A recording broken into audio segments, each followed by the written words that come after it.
हाँ, कॉमर्स का जो पहला पार्ट है ट्रेड, उसके बारे में अभी हम चर्चा करेंगे। सबसे पहले तो ट्रेड क्या है? व्यापार, हिंदी में खरीदी बिक्री, that is exchange of what? Goods and services. So trade जो है वो व्यापार है, खरीदी बिक्री है, exchange of goods and services against money, और मनी इज वर्थ मतलब बार्टर। फॉर एग्जाम्पल, तुम दुकान में गए, 10 रुपए दिया, पेन लिया, दैट इज ट्रेड। एक्सचेंज हुआ, तुमको बुक मिला, तुमने 10 रुपए कैश दिया। या मनी इज वर्थ मतलब बार्टर, तुम्हें गोल्ड की दुकान में गए, पुराना ज्वेलरी दिया, उसके अगेंस्ट नया ज्वेलरी लिया, that is money is worth barter.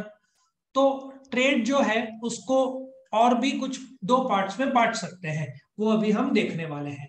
जो ट्रेड है, जिसका मीनिंग है व्यापार, दैट इज खरीदी बिक्री of what? Goods and services, उसको फर्दर दो सब पार्ट्स में बांट सकते हैं। मतलब trade can be divided into two parts. पहले पार्ट को होम ट्रेड बोलेंगे, दूसरे पार्ट को हम बोलेंगे फॉरेन ट्रेड। नाउ सबसे पहले आते हैं होम ट्रेड। होम ट्रेड को हम डोमेस्टिक ट्रेड भी बोल सकते हैं, इंटरनल ट्रेड भी बोल सकते हैं। So what is home trade? जिसका शुरुआत और खत्म इंडिया में ही हुआ हो, उसको होम ट्रेड बोलेंगे। फॉर एग्जाम्पल, शुरुआत महाराष्ट्र में हुआ और खत्म गुजरात में हुआ, स्टार्ट और and with in the boundaries of India.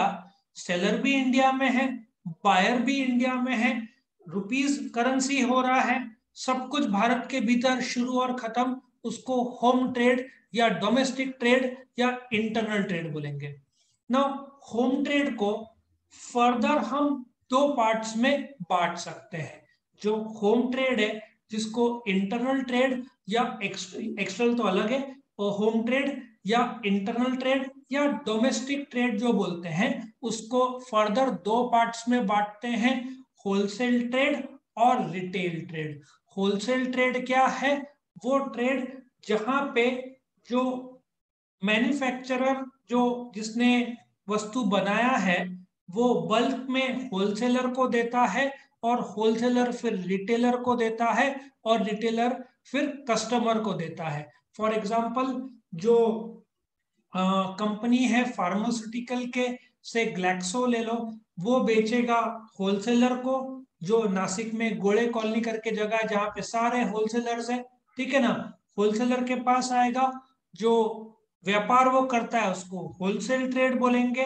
Wholesaler बेचेगा रिटेल ट्रेड। रिटेल ट्रेड मतलब तुम्हारा किराना शॉप ले लो, तुम्हारा मेडिकल शॉप ले लो, भाजी वाले, ठीक है ना। भाजी वाले जो है रिटेलर्स, वो भी तो होलसेलर से खरीदते हैं, ठीक है ना। और होलसेलर फार्मर से खरीदते होंगे। Best example is retail trade, kirana shop ले लो। होलसेल ट्रेड जो बल्क में खरीदता है फ्रॉम द मैन्युफैक्चरर, और रिटेल ट्रेड को रिटेलर को बेचता है, ठीक है। रिटेलर जो आदमी रिटेल ट्रेड करता है, मतलब छोटे छोटा, जैसे होलसेल ट्रेड से रिटेल ट्रेड में उसने फॉर एग्जाम्पल बेचने के लिए टूथपेस्ट एक साथ 12 लिए होंगे।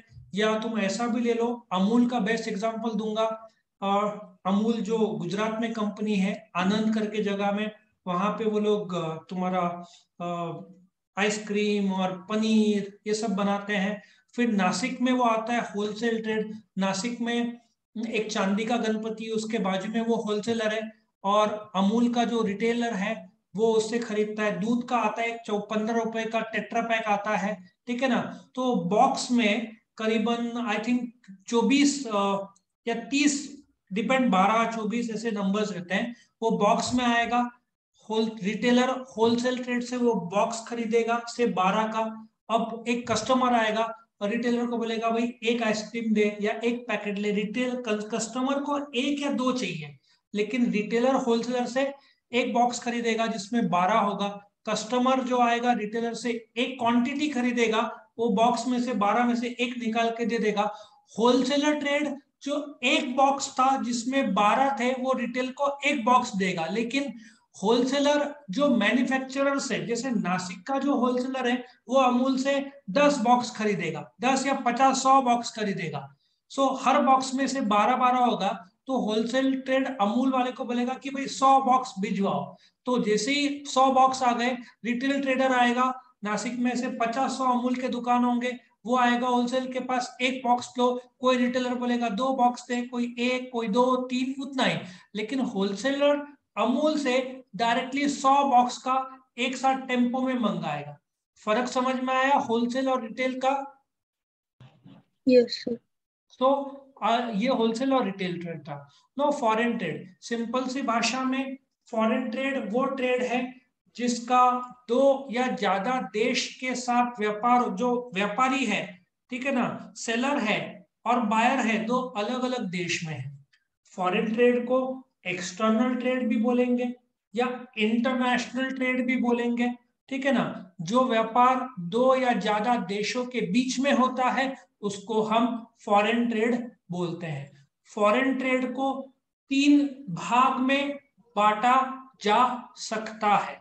सो foreign trade can be divided into 3 sub parts. Let us come to the first part, जिसको टेक्निकल भाषा में हम बोलेंगे एक्सपोर्ट, दूसरा भाग जिसको हम बोलेंगे इंपोर्ट, और तीसरा भाग जिसको हम बोलेंगे entrepot. Now let us come to export. Export में शुरू भारत में हो रहा है और भारत के बाहर गुड्स जा रहा है। जैसे बजाज के गाड़ियां, बजाज का जो पल्सर है, या महिंद्रा के गाड़ियां, या मारुति के कुछ गाड़ियां ज्यादातर साउथ अमेरिका, ब्राजील साइड जाते हैं। सो शुरुआत हुआ पूना में, बजाज की फैक्ट्री है, वहां से ब्राजील या साउथ अफ्रीका में हमारे बहुत सारे गाड़ियां जाते हैं, दैट इज एक्सपोर्ट। या मसाले, मसाले में इंडिया वर्ल्ड नंबर 1 है। साउथ इंडिया, खास करके केरला साइड तुमको बहुत सारे मसाले मिलेंगे, वो मसाले एक्सपोर्ट होते हैं। शिमला के एप्पल्स, नासिक के जो अंगूर है वो एक्सपोर्ट होते हैं वर्ल्ड वाइड। दुबई में जाता है, रशिया में जाता है, अमेरिका में जाता है, ये सारा एक्सपोर्ट होता है इंडिया से।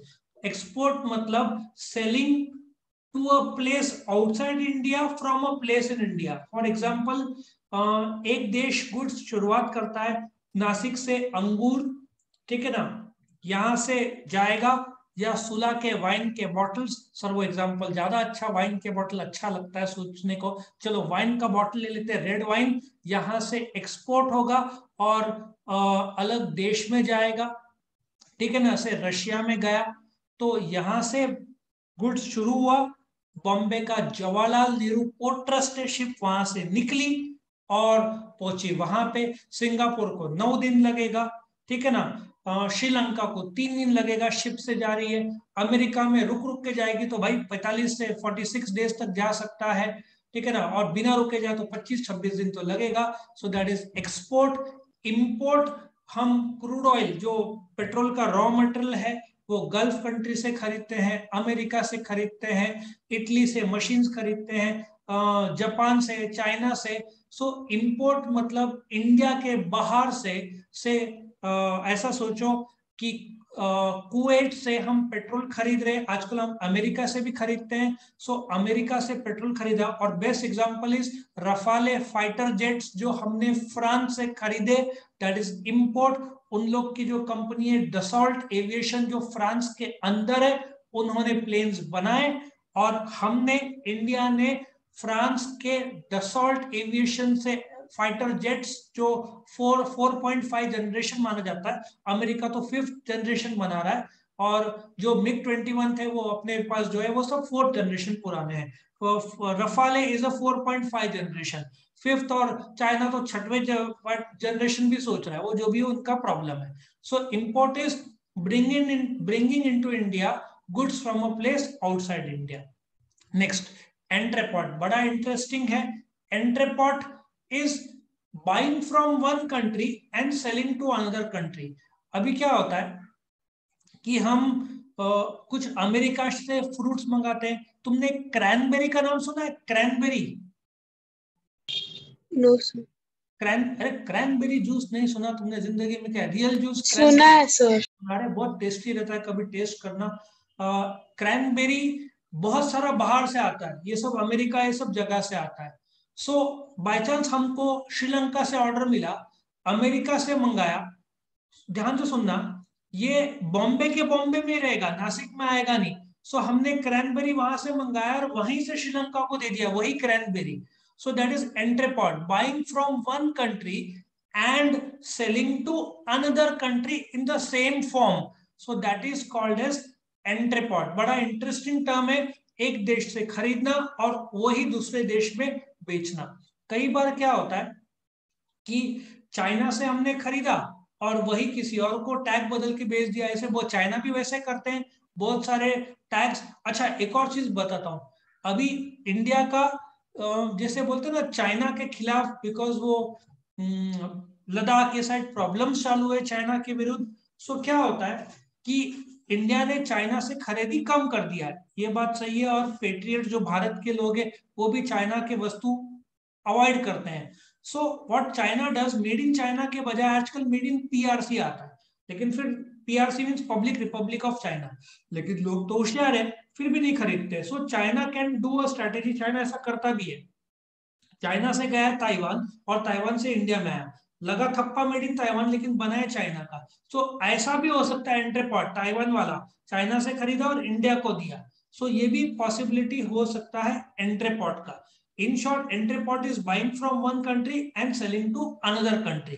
क्या ये कंसेप्ट क्लियर हुआ यहां तक? Yes sir. ओके